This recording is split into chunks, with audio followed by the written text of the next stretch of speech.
ओम श्री गुरुदेवाय नमः। आप सभी को हमारा सादर प्रणाम। आज हम अद्भुत आश्चर्यजनक किंतु सत्य इस पुस्तक के 27वें भाग को सुनने वाले हैं, जिसका नाम है मोह की खानी पड़ी नाचती हुई मौत को। तो आइए इसे आरंभ करने से पूर्व हम परम पूज्य गुरुदेव जी, वंदनीय माता जी और माँ गायत्री को हृदय से प्रणाम करते हैं और इसे आरंभ करते हैं। घटना वर्ष 1997 के दिसंबर महीने की है। उस समय मैं घोड़ा सहन सीमा शुल्क इकाई अर्थात निवारण में निरीक्षक के पद पर तैनात था। घोड़ा सहन तहसील भारत नेपाल सीमा पर मोतिहारी जिले में अवस्थित है। मैं मुजफ्फरपुर सीमा शुल्क निवारण प्रमंडल में स्थानांतरित होकर वर्ष 1997 फरवरी माह में घोड़ा सहन गया था। हम लोगों का कार्यकाल सीमा शुल्क इंडो नेपाल बॉर्डर पर 5 साल का होता है। फिर हमारी सेवा केंद्रीय उत्पाद शुल्क विभाग को लौटा दी जाती है। सीमा शुल्क में मेरी सेवा का कार्यकाल 1997 में समाप्त हो रहा था। वर्ष 1998 में मुझे लौटकर केंद्रीय उत्पाद शुल्क में आना था।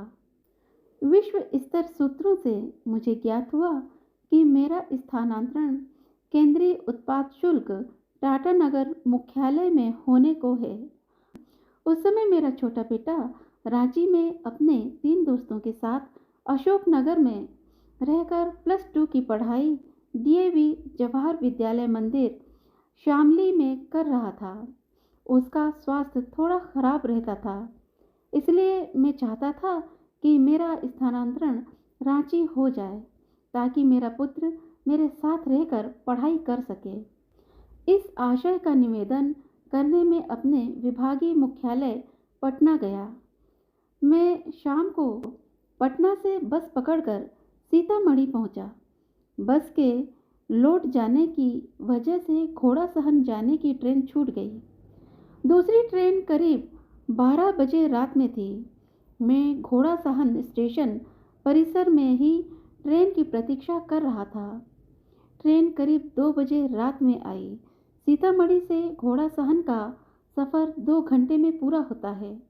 3 बजे के बाद मुझे झपकी आ गई और मैं बैठे बैठे गहरी निद्रा में चला गया। घोड़ा सहन स्टेशन आया। पूड़ी सब्जी बेचने वालों और दूसरे लोगों के शोरगुल से मेरी नींद खुली। तब तक गाड़ी चल चुकी थी। मैं कच्ची नींद से जागने की वजह से थोड़ा असहज था। मेरे पास एक पतला ब्रीफकेस था। मैं चलती ट्रेन से उतर गया, पर मुझे लगा कि यह तो घोड़ा सहन नहीं है। लोगों ने गलत कह दिया। मैं फिर ट्रेन पर चढ़ गया, पर लोग कहने लगे कि ये घोड़ा सहन ही है। फिर मैं ट्रेन से दूसरी बार उतरने लगा। उतरने के क्रम में एक हाथ में ब्रीफकेस होने की वजह से संतुलन बिगड़ गया, जिससे सीढ़ी वाला रॉड मेरे हाथ से छूट गया और मैं नीचे गिर गया। मैं चीखता हुआ पटरी पर तेजी से घूम रहे चक्के के पास जाने लगा। मुझे लगा कि अब या तो मेरे जीवन लीला समाप्त हो जाएगी अथवा मैं अपंग हो जाऊंगा। मैंने मन ही मन पूज्य गुरुदेव को याद किया और उनसे प्रार्थना करने लगा, हे गुरुदेव, मुझे बचा लीजिए। अगले ही पल करुणावतार गुरुदेव ने करुणा दिखाई। मुझे लगा कि मेरी पीठ पर किसी पहलवान ने बहुत जोर से प्रहार किया और मैं विपरीत दिशा में उछलता चला गया। इस आकस्मिक प्रहार से मैं क्राउलिंग करता हुआ कम से कम 20 फीट की दूरी पर जा गिरा, लेकिन मुझे कहीं कोई गहरी चोट नहीं लगी। लुढ़कना बंद होने के बाद मैं अपने कपड़े झाड़ता हुआ उठ खड़ा हुआ और ब्रीफकेस उठाकर घर की ओर चल पड़ा। उस समय मुझे पता नहीं चला कि मेरा घुटना एक पत्थर से टकरा गया है और उस घुटने से खून का रिसाव हो रहा है। जब मैं घर पहुंचा तो मेरी पत्नी ने मुझे टोका कि यह खून कैसा है। सारी बात सुनकर पत्नी की घबराहट कहीं बहुत अधिक न बढ़ जाए, यह सोचकर मैंने उन्हें सिर्फ इतना बताया कि अंधेरे में मैं एक पत्थर से टकरा गया था और कोई विशेष बात नहीं है।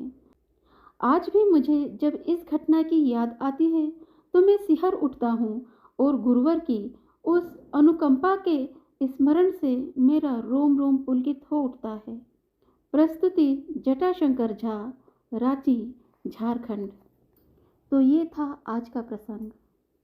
यदि इस प्रसंग को सुनाते समय मुझसे कहीं कोई भूल या चूक हो गई है तो कृपया आप उसे क्षमा कीजिएगा। यदि आपको ये प्रसंग पसंद आया है तो इसे आप लाइक करें, शेयर करें, सब्सक्राइब करें, साथ ही बेल आइकन पर प्रेस करके ऑल पर क्लिक अवश्य करें ताकि हमारे सारे ही नोटिफिकेशंस आपको समय पर उपलब्ध हो जाएंगे। और अब मैं ये पूर्ण प्रयास करूँगी कि वीडियोस नियमित रूप से आप तक पहुंचा सकूं। अब मैं किसी भी तरह का कोई भी विराम इसके बीच नहीं आने दूँ। तो आज के लिए केवल इतना ही। इसके आगे हम फिर मिलेंगे इसकी अगली वीडियो में। तो जाने से पूर्व आइए हम परम पूज्य गुरुदेव जी, वंदनीय माता जी और माँ गायत्री को, साथ ही दादा गुरु को और अपने नारायण को हृदय से प्रणाम करते हैं और आपसे आज्ञा लेते हैं। तो अगली बार मिलने तक आप सभी को हमारा सादर प्रणाम।